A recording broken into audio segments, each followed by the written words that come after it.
As the summer sun blazes down, let's get immersed in the cool, shadowy world of the samurai.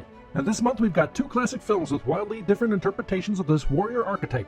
One an iconic adaptation of Shakespeare's Macbeth set in feudal Japan, and the other is a sleek, stylish noir set in 60s Paris. So let's start watching!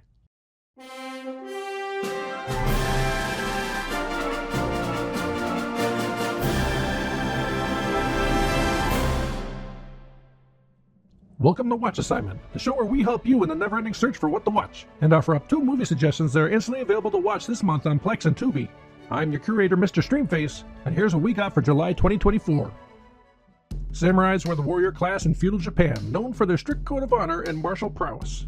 They were not only skilled fighters, but also followed a strict ethical code known as Bushido, which emphasized virtues like courage, honor, loyalty, and discipline. While these two films are stylistically different, they highlight the versatility of the samurai theme, showing how it can transcend time and culture, and the tragic consequences that can manifest when their strict code isn't followed. When loyalty is betrayed, or when discipline isn't followed, the cracks in the warrior begin to show. And these films excel at telling their stories in visually distinct and influential ways. Our first feature is the cinematic gem Throne of Blood, released in 1957 and directed by the legendary Akira Kurosawa. Meet Takatoki Washizu, a loyal samurai played by the incomparable Toshiro Mifune. After a victorious battle, Washizu and his comrade Miki are summoned by the Lord of Spiderweb's castle, but get lost among Spider's web forest and encounter a mysterious spirit who prophesies their rise to power. As they see the premonition begin to materialize, it's the start of a stunning adaptation of Shakespeare's Macbeth, transposed into the eerie fog-drenched landscape of feudal Japan. Washizu's wife Asaji, brilliantly played by Isuzu Yamada, is a chilling embodiment of Lady Macbeth, and manipulates Washizu to set out on a spiraling path into madness filled with ambition, paranoia, and most importantly, betrayal. These standout performances are the heart of the film. Toshiro Mifune is a powerhouse of emotion and intensity, his physicality expressive face conveying Washizu's descent into madness with incredible depth and nuance. And Isuzu Yamada's portrayal of Lady Asaji, with her cold, calculating demeanor, adds a layer of psychological horror to the film, perfectly complementing Mifune's raw energy. Meanwhile, Kurosawa captures everything with stunning visuals and haunting atmospheres, creating a sense of dread throughout the film. He marries Shakespeare's themes with the aesthetics and cultural elements of Japanese no theater. The minimalist set designs, stylized acting, and use of fog create a mysterious and foreboding feeling that heightens the story's tension. That fog is almost a character itself, in a way symbolizing the murky, uncertain path of fate that the characters tread. Kurosawa develops a visual feast, and some of the film's scenes are so iconic they were even referenced in May's Watch Assignment, Millennium Actress. From the ghostly spirit in the forest to the underhanded actions that result from Washizu's paranoia, Kurosawa stays true to the essence of Macbeth while infusing it with Japanese cultural elements. The themes of power, fate, and guilt are seamlessly integrated into a samurai context, where the breaking of loyalty, one of the core elements of the Bushido Code, signals a gradual downfall of a once fierce warrior. It's a film that feels both epic and intimate, and a timeless tale of human fallibility. But don't take my word for it. Let's see how Throne of Blood is rated and reviewed. It has a 4.3 on Letterboxd, with users saying, "Shakespeare must have been quaking when this released. Not even he could have written a better ending. I would have simply not attempted to fulfill a demonic woodland spirit's ominous prophecy."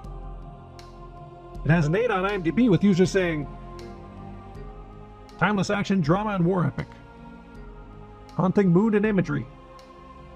And it has a 96% on Rotten Tomatoes, with James Berardinelli saying, "Lacking the poetry of Shakespeare's dialogue to fall back on, Kurosawa fills the void with evocative visuals." Our second film is a samurai tale with a twist, Le Samurai, released in 1967 and directed by the French master Jean-Pierre Melville. We follow the enigmatic Jeff Costello, portrayed with effortless cool by Alain Delon, who seems to be going about his day in a rather silent yet intentional way throughout the streets of Paris. But we see this meticulous routine is all in service for his profession as a hitman.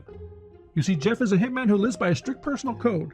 He's a figure of precision and control, embodying the lone stoic warrior archetype of the samurai with a seeming air of discipline. All until his one job of assassinating someone goes off the rails. As he's leaving the heavily populated scene of the crime, he's seen by multiple witnesses, and he finds himself caught in a tightening noose of suspicion, pursued by both the police and his own employers. The Samurai is dripping in style and mood, blending elements of film noir with the ethos of the lone warrior, where the hitman's way of life, having to follow detailed patterns to avoid detection and constantly looking over his shoulder, leaves him as trapped as the canary in his apartment. Melville's storytelling is a masterclass in minimalism and tension. The narrative is stripped down to its essential elements, creating a sense of inevitability and fatalism that mirrors the samurai ethos. The film expertly uses visual storytelling, with an emphasis on showing rather than telling, that draws viewers into Costello's isolated world. The precise framing and use of light is gorgeous, while the controlled pacing allows the suspense to take the viewer over. But what sets the movie apart is its subtle edge of parody towards Western action films. The character of Jeff Costello is definitely stylish and cool, but almost to a fault. After all his detailed planning, he executes his hit in a crowded bar full of witnesses, and is so committed to his look he doesn't even change his wardrobe when the police begin to investigate. While it may seem like he's following a Bushido-like code at first, his discipline is a bit shaky as he lets people easily get the drop on him. And his lone wolf tendencies may be just for show, as we see him returning to the scene of the crime as he becomes obsessed with a witness. Costello is a deeply flawed and vulnerable character, and while he adheres to a code, he might just be a samurai in name only, which gives this film a nice touch of irony. The use of silence and minimal dialogue contrasts sharply with the bombastic, dialogue-heavy nature of many crime films of the era. Melville's approach is more contemplative, focusing on the psychological and existential aspects of his characters. The Samurai has left an indelible mark on cinema, influencing countless filmmakers and shaping the modern crime thriller. Its style and storytelling set a new standard for the genre, and its impact can be seen in the works of many directors. But don't take my word for it, let's see how The Samurai is rated and reviewed. It has a 4.3 on Letterboxd, with users saying, "The coolest movie about loneliness. Sometimes all a movie needs is to be cool as f***, and this movie is exactly that." It has an 8 on IMDb, with users saying, "May be my favorite Melville film with a style that has inspired some, but is hard to match. The darkest solitude possible." And it's at 100% on Rotten Tomatoes, with Penelope Gillette saying, "Cold, masterly, without pathos, and not even particularly sympathetic. It has a noble structure of accuracy." So you have your watch assignment for the month. The links for watching these films on Plex and Tubi are in the description below, so you have no excuse not to check them out. Unless you are watching this video at a later date, and then who knows if they're still available. After you finished your assignment, or if you've already seen these films, leave a comment below with your thoughts and ratings on the movies. Until next month, happy streaming!